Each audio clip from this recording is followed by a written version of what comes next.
everyone. I know the other video cut off, but this is part 2 of the prayer series, which is about joy, and it is prayer number 7, and it's about joy, and it's just part 2. So thank you so much for continuing to watch. And if you haven't seen part 1 of prayer 7, then just look at the other video.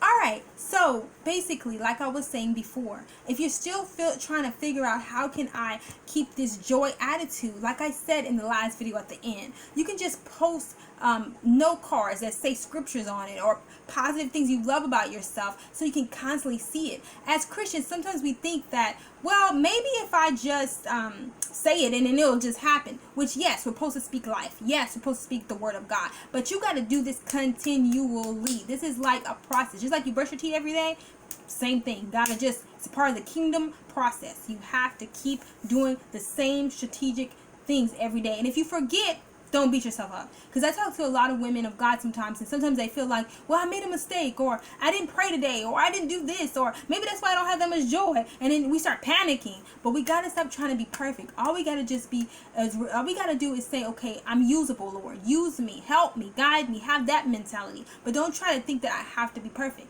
Because if you think being a Christian, you're going to be perfect, you're going to be full of regret. Because we're not perfect. Just like one of my pastors said last night, on a video I was watching on Church Online.